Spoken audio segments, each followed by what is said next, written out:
कौन ब्रह्मा का पिता है, कौन विष्णु की मां, शंकर का दादा कौन है, हमको दे बता। ये जानने के लिए कृपया सुनिए।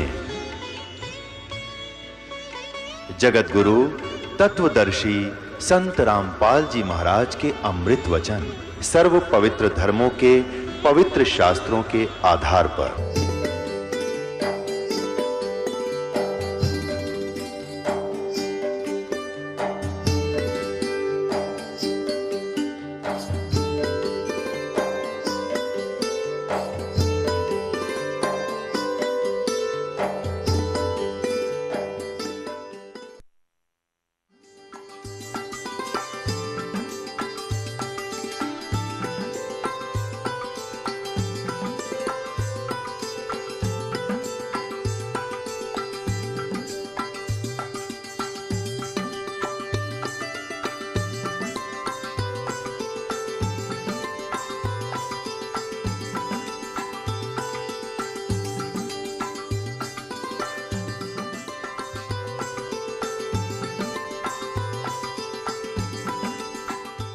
इस पवित्र पुराण ने हमारा बहुत सा काम हल्का कर दिया इस दास का।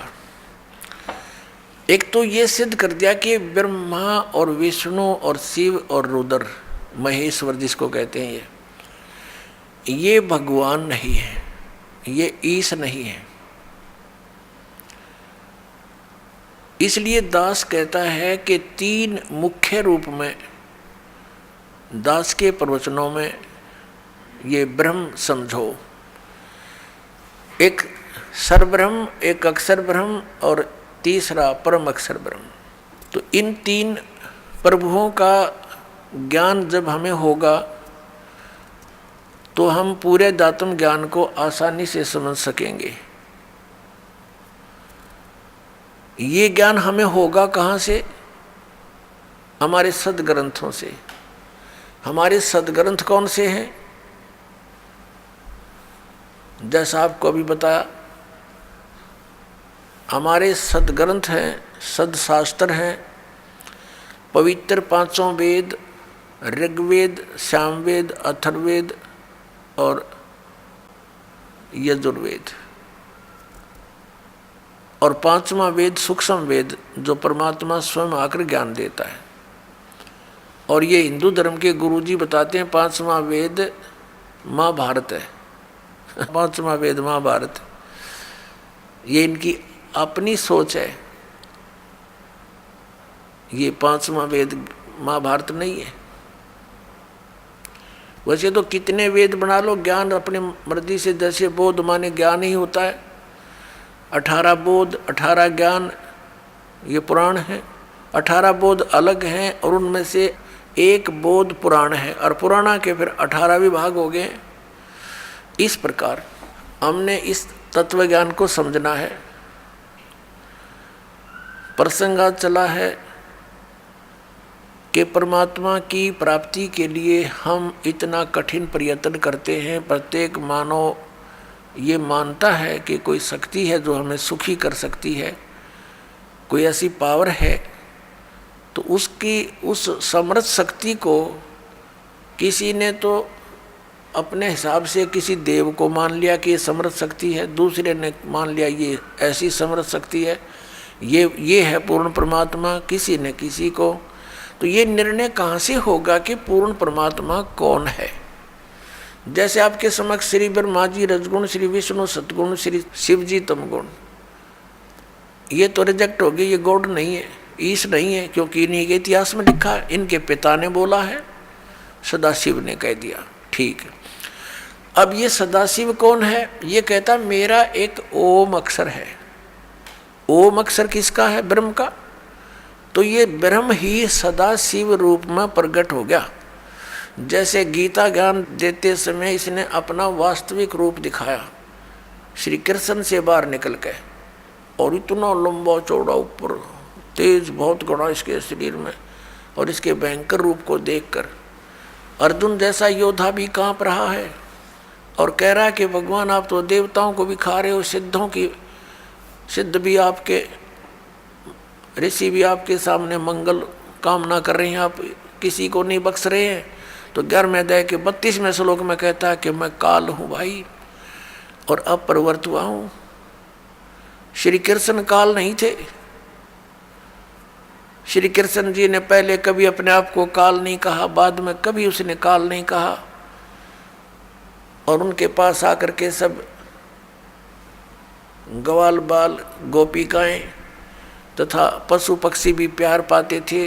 तो श्री कृष्ण काल नहीं थे, ये काल था श्री कृष्ण यानी विष्णु जी के पिताजी, जो इनको भी यहाँ अज्ञान से परिपूर्ण करके रोके हुए हैं। पुण्यात्मा, उस कौन से परमात्मा की हम भक्ति करें, इसका निर्णय हमारे सदग्रंथों में। सदग्रंथ आपको बता दिया, ये 5 वेद और इन 4 वेदों का निष्कर्ष संक्षेप श्रीमद् भगवत गीता में इस ब्रह्म ने ही बोला है, जो अभी विष्णु और ब्रह्मा जी को कह रहा था कि तुम ईश नहीं हो, तुमने अपने आप को ईश मानकर कर्ता मानकर बहुत भारी गलती की है, बड़ा अचरज किया है, असंभव बात की है तुमने, कही है तुमने। तो ये भगवान नहीं है, ये तो क्लियर हो गया। और ये गीता ज्ञान दाता यही है, ब्रह्म है, सरपुरुष है, श्री कृष्ण में प्रवेश करके बोलता है। ये स्वयं कभी किसी के समक्ष नहीं आता, इसने प्रतिज्ञा कर रखी है। श्रीमद् भगवत गीता अध्याय नंबर 7 के श्लोक 24 और 25 में यही गीता ज्ञानता था। ये ब्रह्म, ये काल, सदाशिव जिसको कहते हैं, ये कहता है कि मैं कभी किसी के समक्ष अपने वास्तविक रूप में नहीं आता। मुझ अव्यक्त को यह व्यक्तिम आपनम मन्यन्ते, ये बेबुद्धि के लोग, मंदबुद्धि के व्यक्ति मुझे श्री कृष्ण मान रहे होंगे व्यक्ति रूप में प्रकट। आई एम नॉट कृष्ण, मैं अपनी योग माया से छुपा रहता हूँ, मैं कभी किसी के समक्ष नहीं आता। ये मेरा अनुत्तम एक नियम है, घटिया नियम है और अविनाशी अटल नियम है कि मैं कभी अपने वास्तविक रूप में, जो ये मेरा रूप है असली, मैं काल हूँ, मैं किसी के समक्ष नहीं आता। तो ये कहता है कि मुझे ये कृष्ण मान रहे हैं, मैं कृष्ण नहीं, मैं गुप्त अपने कार्य जो करता हूँ, मेरे कर्म और जन्म अलौकिक हैं। श्रीमद् भगवत गीता अध्याय नंबर 4 के श्लोक नंबर 5 और 9 में इसने स्पष्ट किया है। इसके जन्म और कर्म अलौकिक कैसे हैं, ये अभी आने वाले समय में आपको बताएंगे। यहाँ प्रसंग चल रहा है कि 3 पुरुष हैं। अब साथ में एक कंसेप्ट और क्लियर करना पड़ेगा कि कौन से सदग्रंथ हैं जिनको हम प्रमाणिक माने। जैसे उपनिषद हैं, कोई कठोर उपनिषद है, कोई मांडुक्य उपनिषद है। ये मांडुक्य नाम का एक ऋषि था, उसने जैसा वेदों को समझा और जो अपना भक्ति विधि अपनाई और उससे जो उसको अनुभव हुआ, उसने अपना अनुभव लिख दिया। वो उस मांडुक्य ऋषि का अपना अनुभव है। उस उपनिषद में जितना भी ज्ञान वेद और गीता से मिलता है तो वो वेद और गीता का है, बाकी का उस मांडुक्य के अपने घर का है, वो हमें मान्य नहीं है, जो वेद विरुद्ध है। ऐसे ही अन्य उपनिषद समझे आप। तो ये ऋषिकृत हैं और ये वेद और गीता ये परमात्मा कृत है, प्रभु कृत है। गीता जी के अंदर थोड़ी सी भिन्नता है। जैसे जो ज्ञान वेदों वाला है वो सही है, कुछ ज्ञान में इसने अपनी अटकल लगाई है। ब्रह्म ने जो वेदों में ज्ञान दिया वो तो पूर्ण परमात्मा ने दिया है, इसके अंदर फीड कर दिया, इसका उसमें कोई रोल नहीं रहा। लेकिन आगे इसने ज्ञान दिया है तो ये बीच में इसका ये कहा जाता है कि ब्रह्म दत्त, ये ब्रह्म ने दिया ज्ञान। जैसे ये जीव है, ये है तो भगवान का, और जिस माँ से जन्म ले लिया तो वो फिर उसका अधिकार मानती है कि मेरा है, ऐसा समझ लीजिए। और फिर उसी का ही कहा जाता है, बोला जाता है व्यवहार में।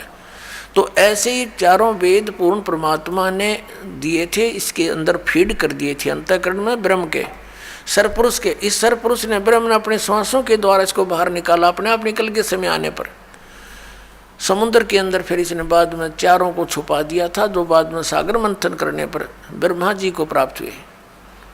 एक इसने नष्ट कर दिया, पांचवा वेद, जो जिसके देने के लिए परमात्मा को स्वयं आना पड़ता है। प्रत्येक युग में आते हैं और वो सच्चिदानंद घन ब्रह्म की वाणी वो स्वयं बोलकर हमें ज्ञान देकर जाते हैं, हमारा कल्याण करवाते हैं। तो उस वेद ज्ञान को इसने भी पढ़ा, उसके आधार से फिर इसने गीता में वेदों वाला ज्ञान दिया। फिर साथ में युद्ध कराने के लिए इसने कुछ अपनी अटकल लाई, तो वो अटकल इसके अपने घर की है, वो वेद ज्ञान नहीं है। जैसे इसने श्रीमद् भगवत गीता अध्याय नंबर 3 के श्लोक नंबर 8 में कहा कि अर्जुन, यदि तू एक स्थान पर बैठा रहेगा, कर्म सन्यासी हो गया, तो फिर तेरा निर्वाह कैसे होगा? एक स्थान पर बैठकर हठयोग करके साधना करता रहेगा। तो मूर्ख लोग होते हैं जो ऊपर से तो हठयोग करके समाधिस्थ नजर आते हैं, लेकिन वो अंदर में चिंतन कुछ और ही करते रहते, ऐसा करना व्यर्थ है। फिर छठे अध्याय के 10, 11, 12, 13, 14, 15 तक इसने क्या बताया है? फिर अपनी विधि बताई है, और वो वेद ज्ञान है जो तीसरे अध्याय के 7, 8 मंत्र में दिया है। वो तो वेद ज्ञान कि यदि तू एक स्थान पर बैठकर हठ योग करता रहेगा तो तेरा फिर निर्वाह कैसे होगा? इस कर्म सन्यासी नहीं होना, कर्म योगी बन। फिर 8वें अध्याय के 7वें श्लोक में कहा कि युद्ध भी कर, मेरा स्मरण भी कर, ये वेद ज्ञान है। फिर इसने छठे अध्याय के 10 से लेकर 15 तक जो ज्ञान दिया है, उसमें इसके अपने घर का है मूर्ख बनाने के लिए। क्या बताता है? एक स्थान पर, अलग स्थान पर बैठ जा, नीचे कुसा हो, डाब हो, ऊपर मृगशाला हो, उसके ऊपर एक सुंदर कपड़ा हो स्वच्छ, फिर वो ना ऊंचा हो ना नीचा हो, ऐसा आसन हो, उस पर बैठकर अपने नाक के अग्रभाग पर ध्यान लगा और मन और इंद्रियों को रोक। ये इसके घर का ज्ञान है। वहाँ तो कह रहा है वो वेद ज्ञान है कि तू एक स्थान पर बैठा रहेगा, तू हठयोग करता रहेगा, तेरा निर्वाह कैसे चलेगा? और यहाँ ये अटकलबाजी अपनी बता रहा है। अब जैसे वो वेद ज्ञान कैसे है और ये वेद ज्ञान क्यों नहीं है, ये भी जानना अनिवार्य है। यजुर्वेद अध्याय नंबर 40 के मंत्र नंबर 15 में स्पष्ट किया है कि वायु अनिलम अमृतम अथिदम भस्मांतम शरीरम ओम कर्तु समर किलबे समर और कर्तुम समर। ओम नाम का सिमरण काम करते करते कर, विशेष कसक के साथ कर, और मनुष्य जीवन का परम कर्तव्य जानकर ओम का सिमरण कर। ऐसे ही सूक्ष्म वेद में कहा है परमेश्वर ने, नाम उठत नाम बैठत नाम सोवत जागवे, नाम खाते नाम पीते नाम सेती लागवे। नाम उठत नाम बैठत नाम सोवत जागवे, नाम खाते नाम पीते नाम सेती लागवे। काम करते करते, चलते फिरते, उठ के बैठ के, जब भी जैसे भी सुविधा हो, उठते चलते नाम का सेवन कर, और नाम से मोक्ष होगा। केवल नाम ही है मोक्ष का। बाकी जो अन्य साधनाएं हैं, जो हठ योग आदि हैं, वो मोक्ष मार्ग नहीं है। उससे अन्य उपलब्धियां होती हैं जो मोक्ष मार्ग में सहयोगी नहीं, बाधक होती हैं। उसे सिद्धियां आ जाती हैं, प्रभुता बन जाती है, फिर वो भगवान स्वयं प्रभु बन जाता है, प्रभु को भूल जाता है, उसका दुर्भाग्य होता है। तो इसलिए हमने वही क्रियाएं करनी चाहिए जिससे हमारा मोक्ष हो, हमें मोक्ष प्राप्ति हो। अब यहाँ प्रसंग चल रहा है, हम उसी पर आते हैं कि जो वेदों वाला ज्ञान श्रीमद् भगवत गीता में है वो बहुत ज़्यादा है। थोड़ी सी अटकल है इसकी अपनी। तो इसकी अटकल कैसी है? जैसे दूसरे अध्याय के 37 और 38 में एक बार तो कहता है कि अर्जुन तू सब लाभ हानि को भूल जा और युद्ध कर ले, और फिर तुरंत लाभ और हानि याद दिला रहा है कि यदि तू युद्ध में मारा गया तो स्वर्ग की प्राप्ति होगी, और यदि युद्ध में जीत गया तो तू पृथ्वी का राज भोगेगा, तेरे दोनों हाथों में लड्डू। तो ये इसकी अपनी बकवाद थी, जो उसको केवल युद्ध कराना ही उद्देश्य रखा हुआ था। अब यदि श्री कृष्ण जी गीता जी का ज्ञान दे रहे होते तो वो इतना जुल्म नहीं करवाते, क्योंकि वो तो बहुत युद्ध अप्रिय है, वो युद्ध करते ही नहीं, उनको युद्ध अप्रिय है। क्योंकि 3 बार गए थे वो शांति दूत बनकर, उनको इसी दृष्टिकोण से कहा करते थे, देखो भाई युद्ध बहुत बुरी चीज़ होती है, टाइम पास करना अपना टाइम पास कर लो, आधा आधा बांट लो। नहीं माने, फिर आखिर में क्या हुआ कि भगवान ने ये कह दिया भी ठीक है तुम नहीं मान रहे हो। श्री कृष्ण जी ने कहा कि एक तरफ मेरी सेना होगी, एक तरफ मैं हूँगा, और मैं हथियार भी नहीं उठाऊंगा। क्या वो महापुरुष और फिर ये कह सकता है, जब अर्जुन मना करे कि मैं नहीं युद्ध करना चाहता भगवान, और मैं तो ये चाहता हूँ कि मुझे निहत्थे को एक तीर मार के मार दे मुझे दुर्योधन, और मेरी मृत्यु से ये अनर्थ टल जाए, मैं यहाँ तक इच्छुक हूँ, और हम तो भीख मांग कर गुजारा कर लेंगे, ऐसा जुल्म हम नहीं करेंगे। और उस समय ये कह रहा कि ना युद्ध कर, तू मर गया तो स्वर्ग में जाएगा, और मैं युद्ध जीत गया तो राज भोगेगा। अब उसमें गंध भरने लग रहा है ये सारा। जब ये नहीं माना तो उसको ज्ञान देने लगा, ज्ञान के भी प्रश्न उत्तर करता रहा। अर्जुन सोचा था इससे पीछा छूटा, किसी तरह यो मन बख्श दे। अंत में जब नहीं मानता दिखा अर्जुन, तो उसने विराट रूप दिखा दिया, भयंकर। अब कलेजा फट गया उसका, अर्जुन का। और लास्ट में फिर सारा कुछ ज्ञान देकर अपना, और कुछ वेदों का ज्ञान तो है इसमें अधिक। फिर लास्ट में 18वें अध्याय के 67-68 में पूछा है कि क्या तुझे ज्ञान हो गया, अब बोल क्या करेगा। अर्जुन बोला मैंने बहुत ज्ञान हो गया, मैं तो युद्ध करूंगा। अब उसने सारा दृष्टिकोण पढ़ लिया उसका कि ये युद्ध कराना चाहता है, और यदि मैंने मना कर दिया और इसने एक बार वो दृष्टि फिर दिखा दिया, मेरा हार्ट अटैक हो जाएगा, तो ये तो काम मेरा तो बनेगा। इसलिए अर्जुन ने कह दिया ठीक है भगवान, जो आपकी आज्ञा होगी वही करूँगा, और नाश करा दिया। अब हम आते हैं उसी निष्कर्ष पर, अपने आज के विषय पर। आज का विषय है कि हम परमात्मा की खोज में लगे हैं, और जाके ऊपर एती बीती, और कैसा है वो देश, अनल हक कहता चला मंसूर फांसी परवेश। और जाके ऊपर ऐसी बीती, कैसा होगा वो देश। हमें बताना चाहते हैं कि जिस देश को, जिस स्थान को पाने के लिए एक महापुरुष के ऊपर इतना बीता, ऐसा संघर्ष किया उसने, तो कैसा होगा वो देश। किसके विषय में? श्रीमद् भगवद गीता अध्याय नंबर 15 के श्लोक नंबर 4 में कहा कि अर्जुन, जब तत्वदर्शी संत तुझे मिल जा, उस तत्व ज्ञान रूपी शस्त्र से इस अज्ञान रूपी अंधकार का नाश करके उसके पश्चात परमेश्वर के उस परम पद की खोज करनी चाहिए, जहाँ जाने के बाद साधक फिर लौटकर कभी संसार में नहीं आते। और जिस परमेश्वर ने सर्व ब्रह्मांडों की रचना की है, संसार रूपी वृक्ष की प्रवृत्ति जिससे विस्तार को प्राप्त हुई है, भावार्थ है कि जिसने सारे ब्रह्मांडों की, सब प्राणियों की, सबकी उत्पत्ति की है, और मैं उसी की शरण हूँ, केवल उसी की भक्ति करनी चाहिए। गीता ज्ञानदाता स्पष्ट कर रहा, अपनी भक्ति तो उसने बता दी अलग से 8वें अध्याय के 13वें श्लोक में कि मेरा तेको अक्षर है, नथिंग एल्स।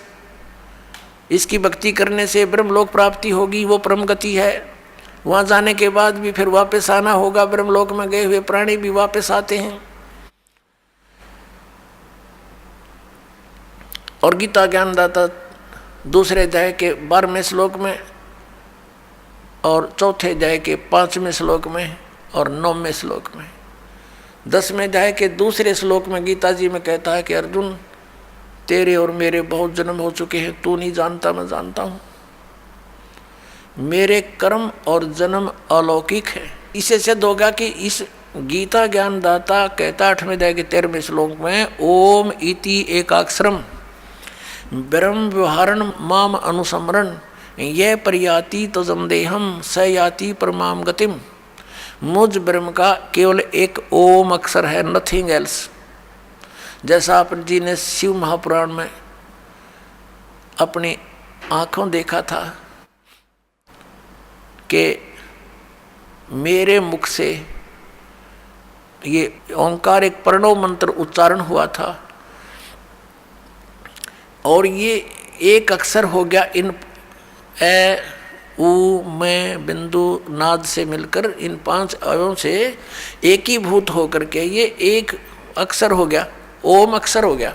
तो गीता अध्याय नंबर 8 के श्लोक नंबर 13 में, गीता अध्याय नंबर 8 के श्लोक नंबर 13 में ये वही कह रहा कि ओम इति एकाक्षरम ब्रह्म व्यवहारण माम अनुसमरण ये प्रयाति तदम देहम सयाति प्रमाम गतिम।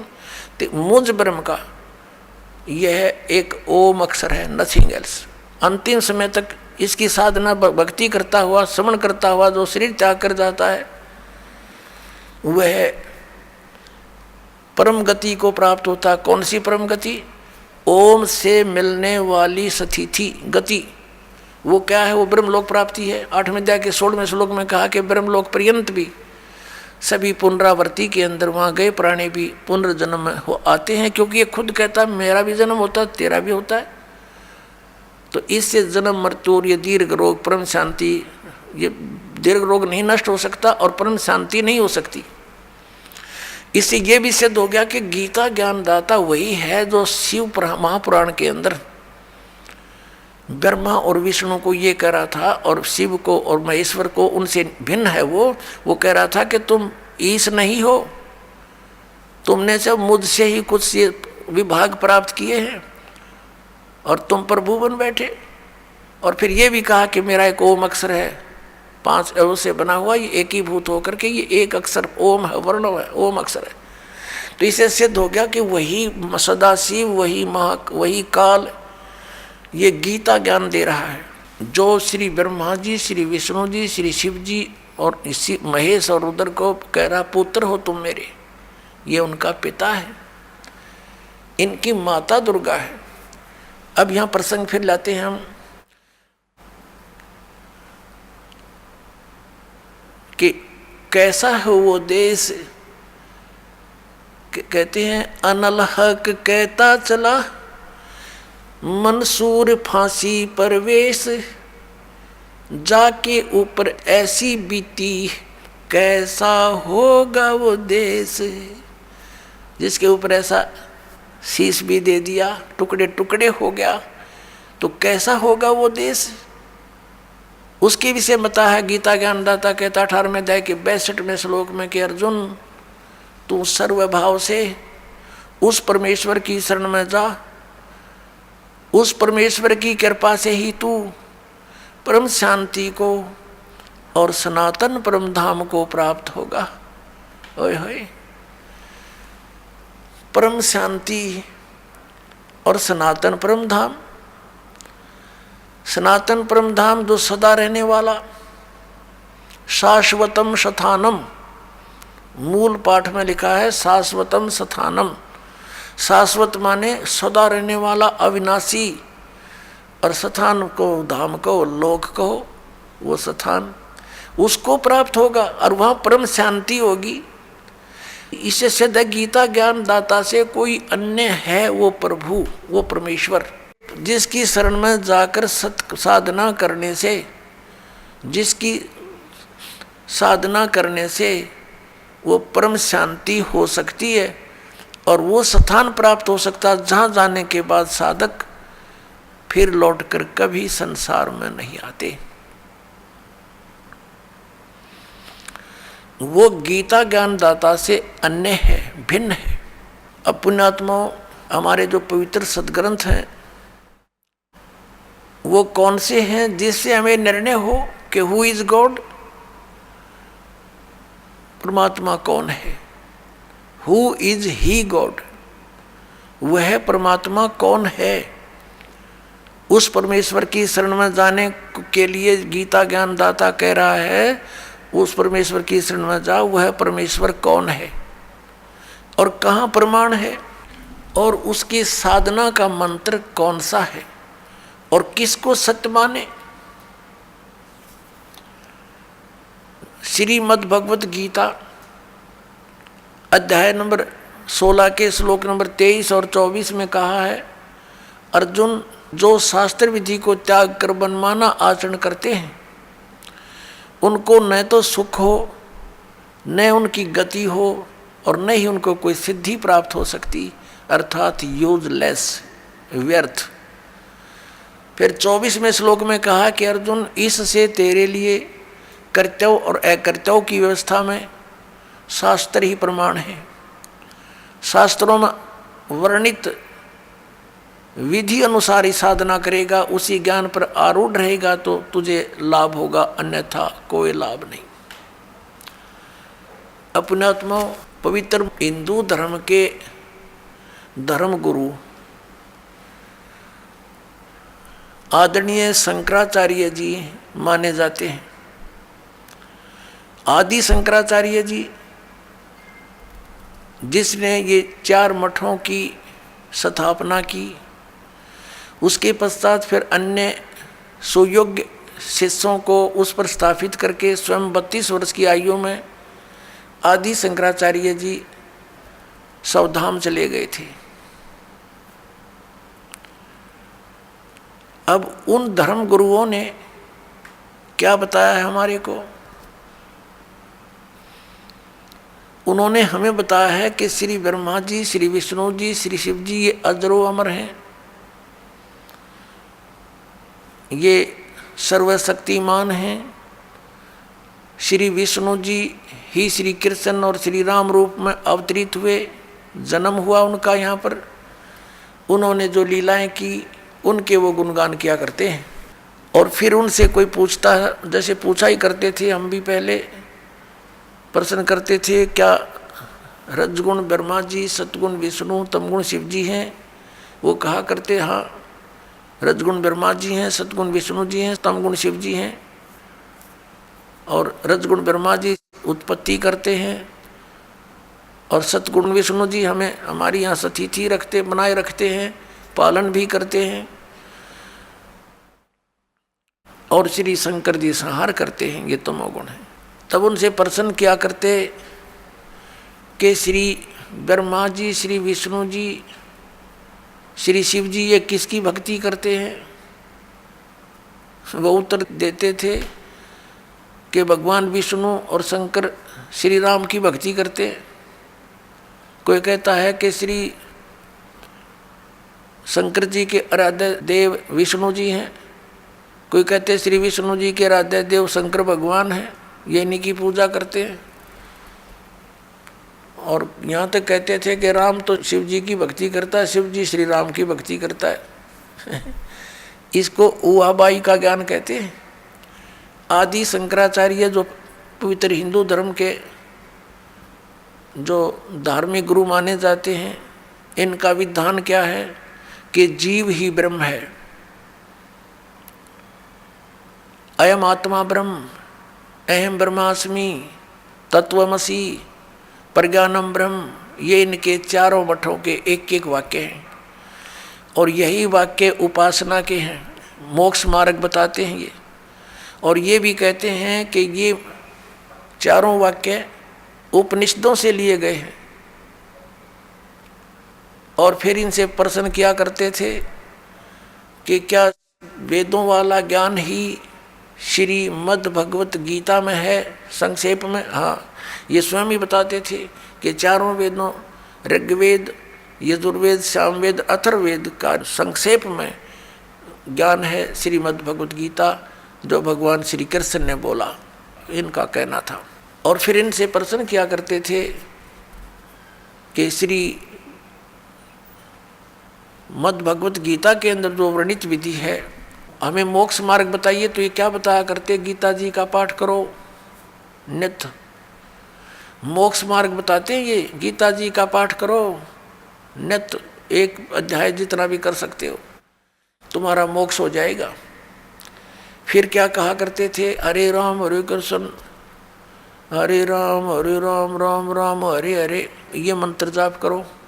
इन्होंने कैसा विभाजन कर रखा है कि ओम नाम का जाप तो सन्यासी करते हैं और अन्य के लिए अन्य नमः शिवाय, ओम नमः शिवाय, किसी के लिए हरे राम राम राम हरे हरे, कृष्ण कृष्ण हरे हरे, ये मोक्ष कर देगा। पुण्यात्माओं, एक तरफ तो इन शंकराचार्यों जी का मानना है कि जीव ही ब्रह्म है, और दूसरी तरफ ये कहते हैं श्री कृष्ण भगवान स्वयं, कृष्ण श्री कृष्ण भगवान है स्वयं, श्री राम भगवान स्वयं। और फिर उदाहरण देते हैं कि एक समय जिस समय द्रौपदी का चीर हरण हो रहा था तो भगवान ने द्वारका से दौड़कर आकर उसकी लाज रखी। फिर उदाहरण देते हैं कि जैसे एक बार गज और ग्रहा यानी मगरमच्छ लड़ रहे थे, गज ने भगवान को पुकारा, भगवान नंगे पैरों दौड़ के आया, उसकी रक्षा की। और फिर ये भी उदाहरण देते हैं, ये बोले समाज को, अपने अनुयायियों को कहते हैं कि भगवान कैसे दयालु हैं कि श्री रावण को अंगद भी मार सकता था, हनुमान भी मार सकता था, लेकिन वो अपने हाथों से मारकर उनका उद्धार करना चाहते थे, उनको परम गति देना चाहते थे। ऐसे ही कंस को भी अपने हाथों से मारकर उसको परम गति दी, क्योंकि भगवान के हाथों से मरने से परम गति हो जाती है। अब पुण्यात्माओं, ये कोई बात हो इनकी, ये कोई ज्ञान है, कोई आधार है इनके ज्ञान का? एक तरफ तो कह रहे हैं जीव ही ब्रह्म है, तुम ब्रह्म, तुम स्वयं ही परमात्मा है। जैसे एक उदाहरण देते हैं, ये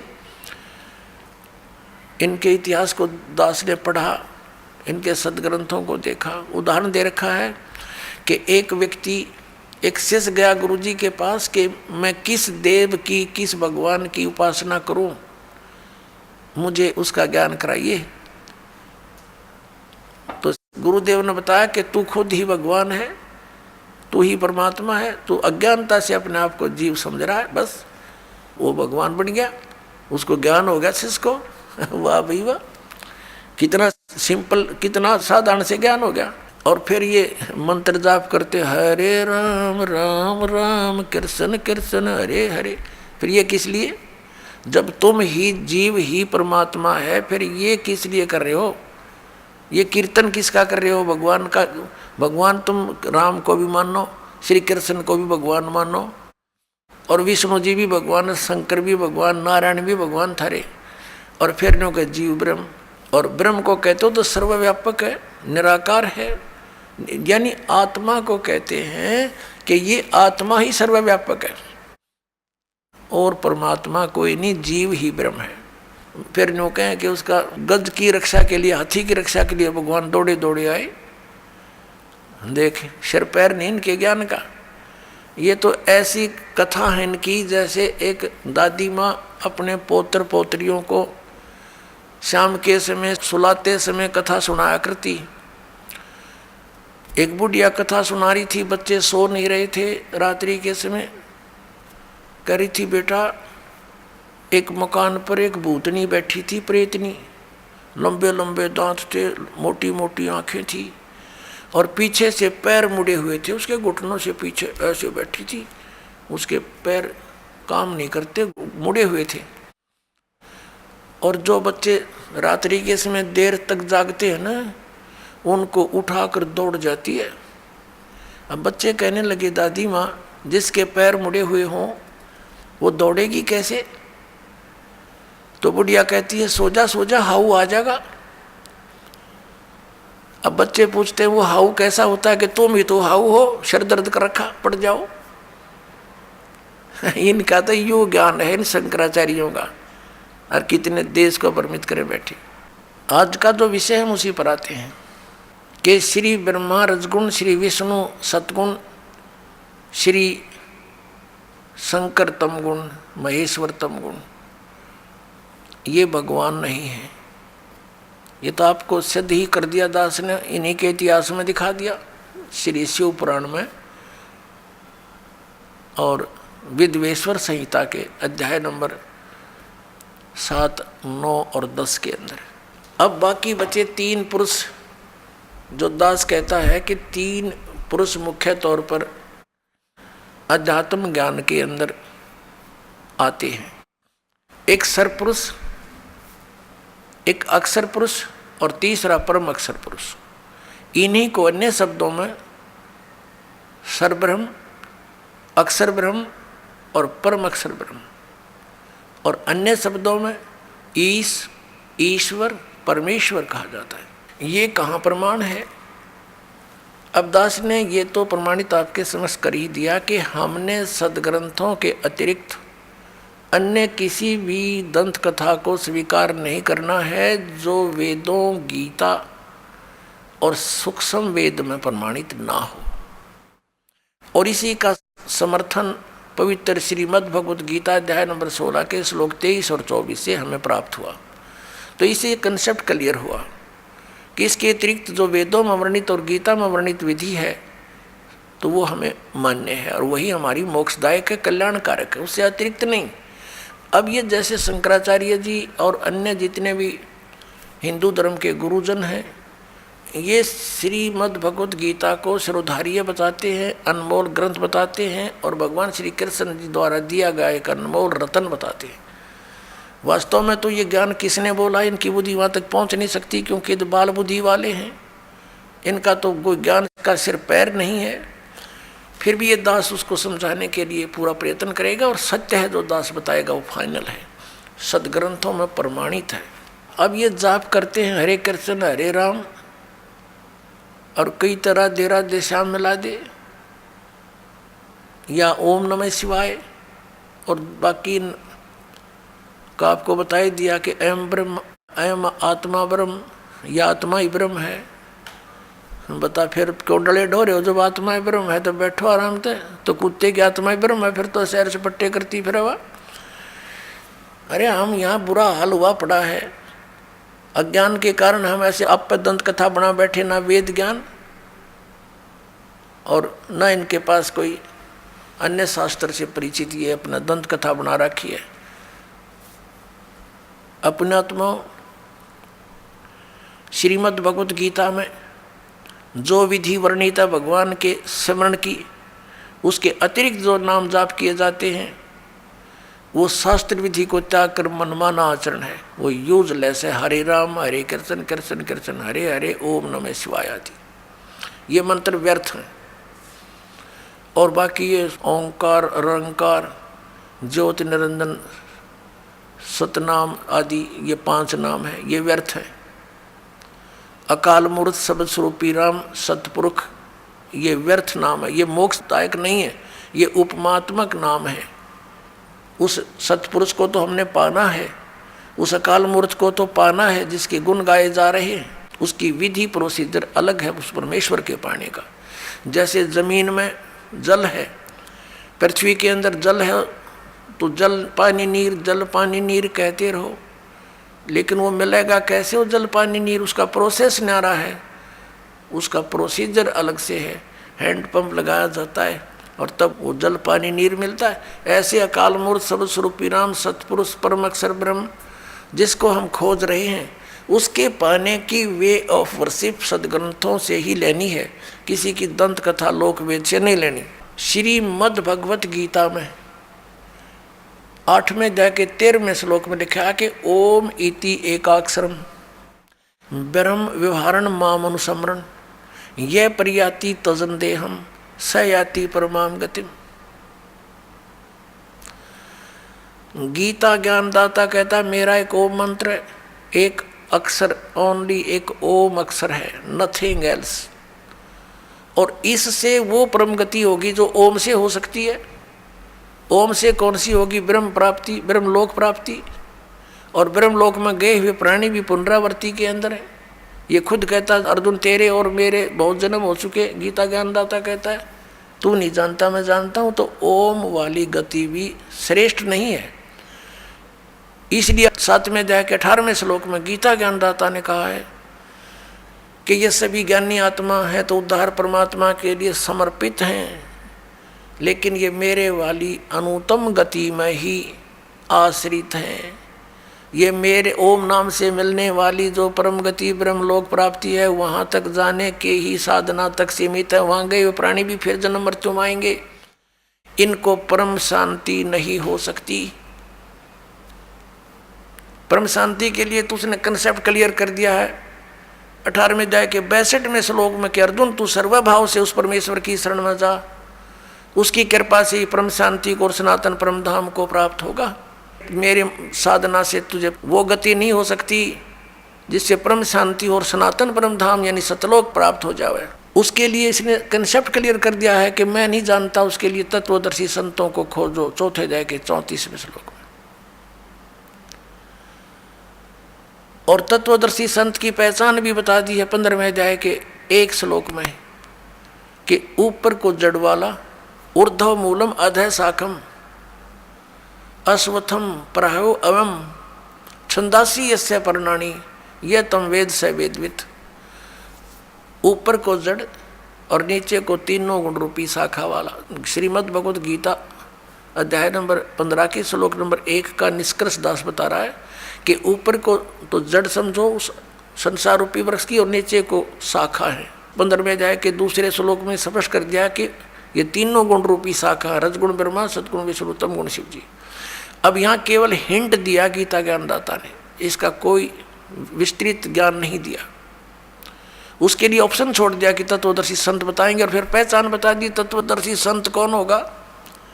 वो तत्वदर्शी संत की क्या पहचान है कि जो इस उल्टे लटके हुए संसार रूपी वृक्ष के सभी विभाग बता देगा। स वेदवित, वह वेद के तात्पर्य को जानने वाला है, वो तत्वदर्शी संत है।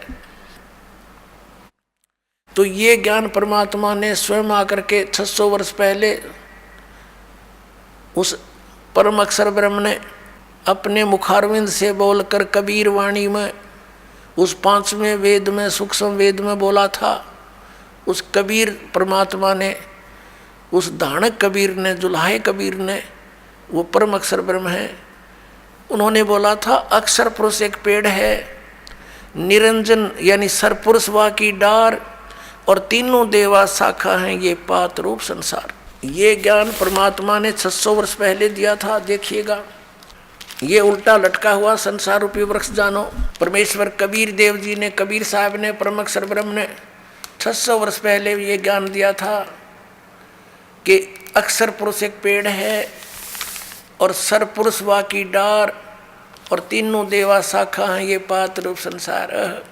जो जमीन से बाहर दिखाई देता है वो हिस्सा पेड़ कहलाता है, वृक्ष कहलाता है, और जड़ें गुप्त होती हैं, प्रोक्ष होती हैं, अनविजिबल होती हैं, लेकिन होती हैं।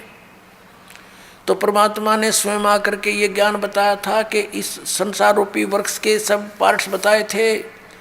अक्षर पुरुष एक पेड़ है, ये तना समझो, ये अक्षर पुरुष है, क्योंकि इसके ऊपर फिर सब शाखाएं और टहनी और पत्ते और फल लगते हैं। तो अक्षर पुरुष समझो, तना है उसका। कबीर गॉड गिवन ज्ञान है ये सूक्ष्म वेद।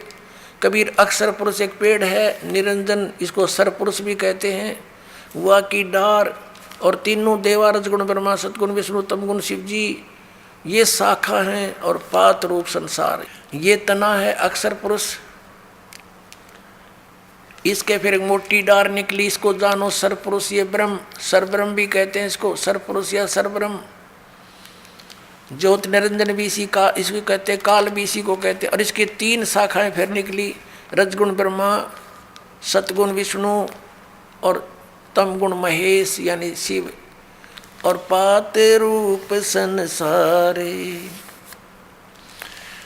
और ये जड़ कौन है? ये परम अक्षर ब्रह्म है, ये पूर्ण ब्रह्म परमेश्वर है। ये कौन है? अब ये इधर पता लगेगा ये कौन है। ये पूर्ण ब्रह्म कबीर साहब, ये कबीर देव हैं, वो काशी वाले कबीर, जिसको जुल्हा कबीर, धाणक कबीर एक कवि की संज्ञा दे के छोड़ दिया था। ज्ञानता से लाल को एक कौड़ी मान रखा था। इस दास ने इस लाल को परखा है और आपके सामने रखा है।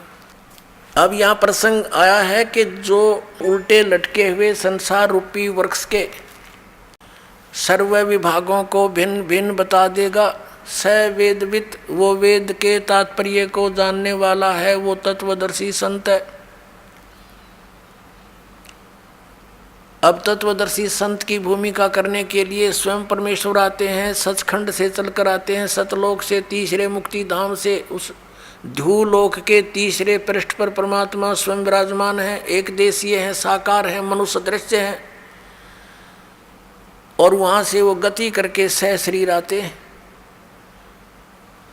और यहाँ अपनी अच्छी आत्माओं को मिलते हैं, उनको तत्व ज्ञान समझाते हैं, क्योंकि वो इन अज्ञानी ऋषि महर्षि नाचार्यों से अज्ञान ग्रहण किए हुए होते हैं।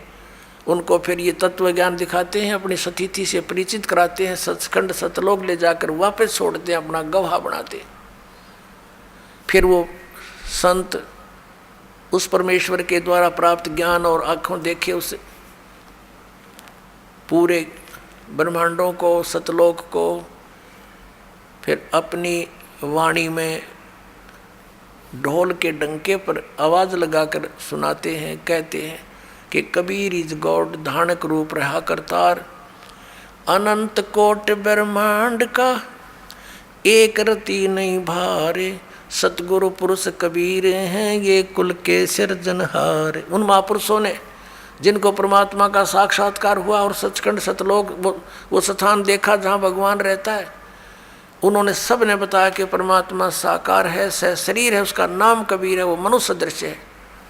और ये वही परमात्मा काशी के अंदर धानक रूप, जुल्हा रूप में प्रकट हुए थे और तत्व ज्ञान देकर चले गए थे। अब गीता जी अध्याय नंबर 15 के श्लोक नंबर 1 में स्पष्ट हो गया कि तत्वदर्शी संत वो होगा जो इस संसार रूपी वृक्ष के सभी पार्ट्स को, सभी विभागों को भिन्न भिन्न बतावे। पुण्यात्मा परमात्मा खुद आए थे वो ज्ञान देने के लिए, और इन अज्ञानियों के कारण, इन ऋषि महर्षि आचार्य मंडलेश्वरों नकली गुरुओं के कारण इस अज्ञान को सुनकर हमने इस लाल को तो कौड़ी बनाकर डाल दिया कूड़े के टोकरे में, और कौड़ी हमने उठा के छाती का लगा रखे थे। ये जो पूजा के योग्य भगवान नहीं थे, जो भगवान ही नहीं थे, उनके हम पूज रहे थे। इसी 15वें अध्याय के 1 से लेकर 4 का निष्कर्ष है कि अक्षर पुरुष एक पेड़ है, निरंजन वा की डार, तीनों देवा रजगुण ब्रह्मा सतगुण विष्णु तम गुण शिव जी ये शाखा है, और पात रूप संसार हम नीचे हैं, हम पात रूप में। और परमात्मा मूल कौन है? वो परमाक्षर ब्रह्म है। उसको परमाक्षर पुरुष कहो, चाहे परमाक्षर ब्रह्म कहो, चाहे उसे परमेश्वर कहो, परमेश्वर। अब फिर क्या बताया है कि 15वें अध्याय के 4 श्लोक में कहा कि उसके पश्चात उस तत्व ज्ञान रूपी शस्त्र अर्थात उस अज्ञान नाशक हथियार के द्वारा इस अज्ञान का नाश करके, यानी तत्व ज्ञान समझकर उसके पश्चात परमेश्वर के उस परम पद की खोज करनी चाहिए, जहाँ जाने के बाद साधक फिर लौटकर कभी संसार में नहीं आते, उनको पूर्ण मोक्ष प्राप्त होता है। और जिस परमेश्वर ने सब ब्रह्मांडों की रचना की है, अब गीता ज्ञानदाता तो इस संसार रूपी वृक्ष के यानी ब्रह्मांडों का रचनहार भी नहीं है, क्योंकि गीता जी अध्याय नंबर 15 के श्लोक नंबर 3 में कहा कि अर्जुन, इस संसार रूपी वृक्ष का यानी सारे ब्रह्मांडों की जानकारी मैं नहीं जानता।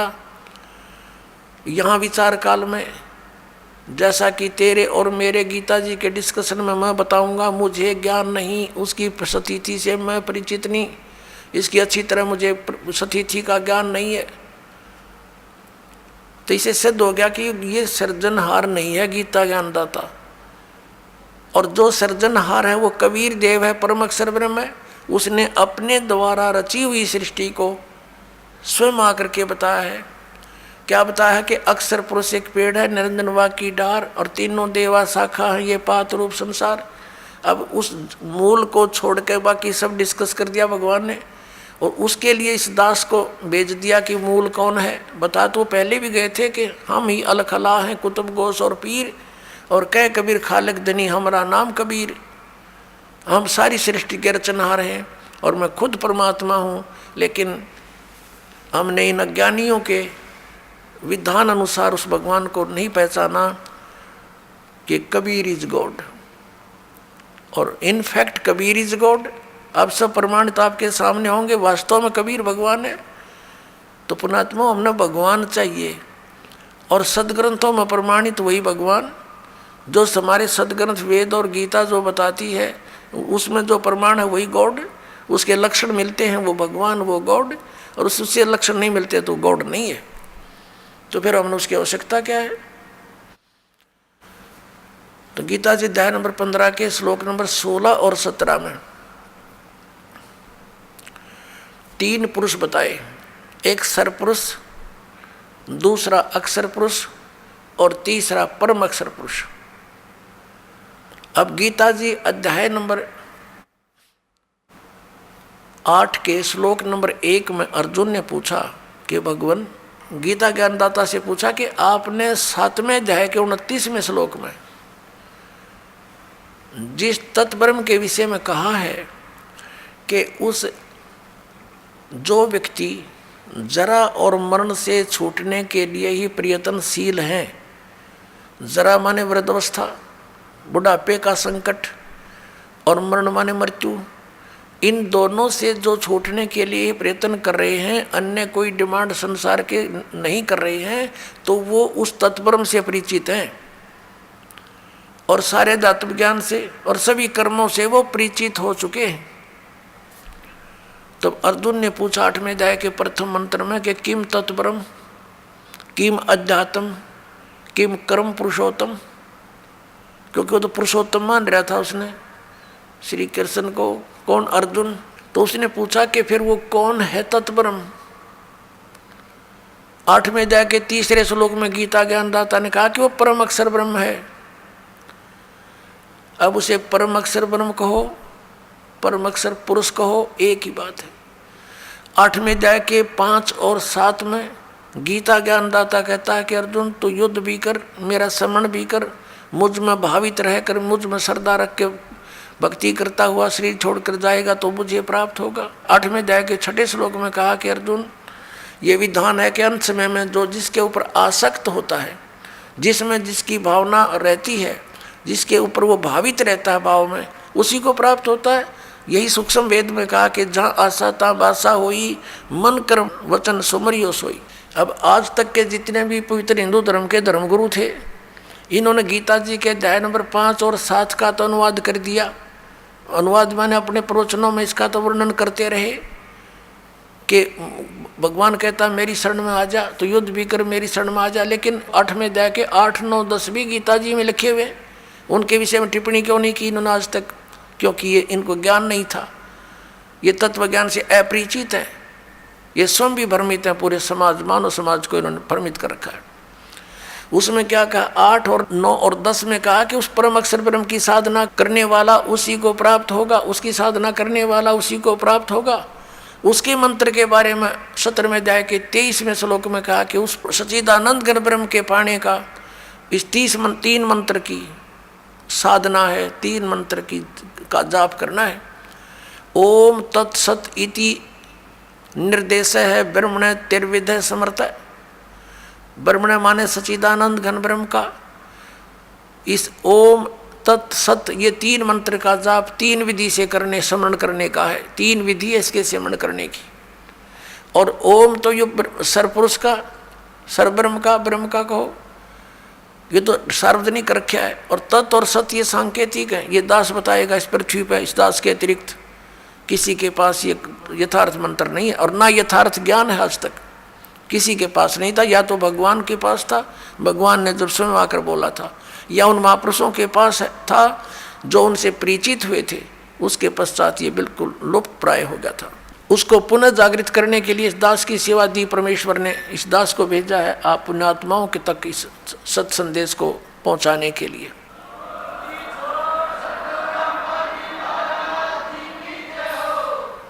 अब यहाँ 17वें अध्याय के 23वें श्लोक में 3 मंत्र का जाप है परम अक्षर ब्रह्म का। तो 8वें अध्याय के 8, 9, 10 श्लोक में कहा है कि उस तत्वदर्शी संत से वो कोड वर्डों में लिखे हुए यथार्थ मंत्र प्राप्त करके जो उस परमेश्वर परम जो पुरुष की यानी परमेश्वर की साधना करता है, परम अक्षर ब्रह्म की, तो अंत समय में भक्ति के बल से उस मंत्रों के जाप की साधना की शक्ति से उसको प्राप्त हो जाता है। उस परमात्मा को प्राप्त करके फिर दोबारा संसार में नहीं आते, उनका जन्म मृत्यु सदा के लिए समाप्त हो जाता है। गीता ज्ञानदाता अपनी साधना और अपनी स्थिति से तो स्वयं परिचित करा रहा, अपनी गति से भी, कि अर्जुन तेरे और मेरे बहुत से जन्म हो चुके, तू नहीं जानता मैं जानता हूँ। इसे सिद्ध है कि गीता ज्ञानदाता की भक्ति साधना से परम गति नहीं हो सकती। इसलिए 7वें अध्याय के 18वें श्लोक में गीता ज्ञानदाता अपनी गति को यानी ओम नाम से होने वाली परम गति को अनुत्तम कह रहा है कि अश्रेष्ठ है, व्यर्थ है। अपने आत्माओं 15वें अध्याय के 16 और 17 श्लोक में 3 प्रभु गति क्लियर है, 3 पुरुष, एक सरपुरुष एक अक्षर पुरुष। और सरपुरुष और अक्षर पुरुष के विषय में बताया कि ये भी दोनों नाशवान हैं और इनके अंतर्गत जितने प्राणी हैं वो भी नाशवान हैं। आत्मा किसी की मरती नहीं, वो तो विषय अलग है, कुत्ते की भी ना मरती, न तो गधे की भी नहीं मरती, आत्मा अलग है। तो कहने का भाव ये है कि सरपुरुष भी नाशवान, अक्षर पुरुष भी नाशवान। वैसे अक्षर पुरुष का अर्थ होता है अविनाशी, लेकिन ये भी व्यर्थ, ये भी नाशवान है, लेकिन ये काफ़ी चिरस्थायी है, इसका जीवन बहुत लंबा चौड़ा है। आने वाले समय में आपको एक कंसेप्ट भी क्लियर करेंगे कि कितना अविनाशी है। इसलिए 15वें अध्याय के 17वें श्लोक में उस परम अक्षर ब्रह्म के विषय में कहा है, परम अक्षर पुरुष के विषय में कहा है कि उत्तम पुरुष है तू अन्य परमात्मा इति उदाहरत है। यह लोक तरम अविषय विवर्ती अव्यय ईश्वर है। उत्तम पुरुष यानी श्रेष्ठ परमात्मा प्रभु तो कोई अन्य है। ऊपर 15वें अध्याय के 16वें श्लोक में वर्णित सरपुरुष अक्षर पुरुष से कोई अन्य है और है, और वही परमात्मा कहलाता है। परमात्मा माने भगवान, श्रेष्ठ आत्मा। अपने आत्मा जहाँ हम रह रहे हैं यहाँ ये परमात्मा के लक्षण है। किसी की टांग टूट गई, किसी का कैंसर हो रही है, किसी का बेटा मर गया, किसी की बेटी मर गई, किसी का पूरा परिवार नाश हो गया एक्सीडेंट या किसी अन्य कारण से, तो क्या ये परमात्मा का स्थान है? परमात्मा का अर्थ है दुख ना दे, सुख ही सुख दे, उसको भगवान कहते हैं। तो यहाँ लिखा है कि वो तीसरे नंबर का जो परम अक्षर ब्रह्म है, परम अक्षर पुरुष है, वो है वास्तव में भगवान, वो परमात्मा कहा जाता है। और यह लोक तरमावी से भी वर्ती, जो तीनों लोकों में प्रवेश करके सबका धारण पोषण करता है। जैसे संसार रूपी उल्टे लटके हुए वृक्ष की जड़ें ऊपर हैं, यानी वो परम अक्षर ब्रह्म है, ऊपर तीसरे मुक्ति धाम में रहता है, ध्रुवलोक के तीसरे पृष्ठ पर विराजमान है, वहाँ रहता है। और वहाँ से वो जड़ समझो सारे संसार की, उससे सब उत्पत्ति हुई है, वही सबका धारण पोषण करता है। जैसे वृक्ष को जड़ से मूल से ही आहार प्राप्त होता है, सब पूरे पेड़ का पालन जड़ से ही होता है, मूल से होता है। तो वो मूल तो परम अक्षर ब्रह्म है, उसको परम अक्षर ब्रह्म कहो, परम अक्षर पुरुष कहो। और तना यो अक्षर पुरुष है, और उसके बाद डार जो है वो सर पुरुष है, ये ब्रह्मा विष्णु महेश का पिता। और उसके फिर 3 पुत्र हैं, 3 शाखा हैं उसकी, उस डार की, रजगुण ब्रह्मा, सतगुण विष्णु, तमगुण शिव जी। और उससे आगे फिर ये यहाँ के जितने भी जीव हैं वो लटके हुए हैं। तो ये कंसेप्ट क्लियर हो गया कि इस भक्ति मार्ग के अंदर ये 3 पुरुष हैं, सरपुरुष, अक्षर पुरुष और परम अक्षर पुरुष। और परम अक्षर पुरुष की साधना के लिए यो गीता ज्ञानदाता स्पष्ट करा कि उसकी शरण में जा, उसकी साधना कर, उसी से पूर्ण मोक्ष होगा। फिर अन्य की साधना किस लिए हम करते हैं, अन्य की पूजा किस लिए करते हैं? अज्ञानता के कारण। तो इस तत्व ज्ञान से और इस दास से आपको पता लगेगा कि हु इज गॉड, वो कौन है परमात्मा, और क्या उसकी पूजा की विधि कौन सी है। तो फिर थोड़ा सा काम रह जाएगा भक्ति करनी, और वो भक्ति इतनी आसान है। नाम उठत नाम बैठत नाम सोवत जागवे, नाम खाते नाम पीते नाम सेती लागवे। जैसे हठियों किया करते थे, खड़े होकर तपस्याएं करते थे, ये कोरी बकवाद थी, ये मनमाना आचरण था। हम सोचा करते थे कि ऐसे ही भगवान मिलेगा, हमारा नंबर नहीं आ सकता, हम बाल बच्चे भी नहीं त्याग सकते, भगवान संन्यास लेने से ही मिलता है, ये अज्ञानता से हमारी सोच थी। अब तत्व ज्ञान की रोशनी से हमें ज्ञान हो गया कि वो तो डले डोया करते। उसके विषय में कहा कि डंब करें डूंगर चढ़ें। डंब दब माने पाखंड करते हैं, ऊंचे स्थान पर जाकर बैठ जाते हैं, नुआसन पदम लगा के धूना लगा के चमटा गाड़ गए कि दूर तो दिखा किसी ने महात्मा बैठा है। और हमने सोचा करते भाई यूँ मिला कर भगवान अज्ञानता के कारण। उसके विषय में सुख संवेद में कहा है कि दंभ करें डूंगर चढ़ें। डूंगर माने ऊंचे स्थान पर, पहाड़ी पर बैठ जाते हैं। दंभ करें डूंगर चढ़ें अंतर जीनी झूल, और जग जाने बंदगी कराइए बो है सूल बबूल है। जनता ने सोचे ये भक्ति कर रहा है तो बबूल के सूल बोल किकर के कांटे बोल अपने अगत में, क्योंकि साधना शास्त्र विरुद्ध है। तप से राज मद मानम, जन्म तीसरे सुकर स्वानम। तपेश्वरी सो राजेश्वरी, राजेश्वरी सो नरकेश्वरी। जितना अधिक तप करेगा उसको अधिक राज मिलेगा, अधिक राजा अधिक समय तक नरक में डाला जाता है। क्योंकि तप से राज मद मानम, इतना अभिमान हो जाता राजा में आगा पीछा कुछ नहीं देखता, ना जाने कैसी सजाएं दे डालता है, ना जाने कितने जीवों को मरवा डालता है अपने राज्य को सुरक्षित करने के लिए। फिर उस बच्चों को सारे भोगने पड़ते हैं। तो परमात्मा कहते हैं जग जाने बंदगी करें, ये वो है सूल बबूल। तो अपने आत्माओं आपका सौभाग्य, आपको सत्संग सुनने को और तत्व ज्ञान सुनने को मिला। बोलो सतगुरुदेव।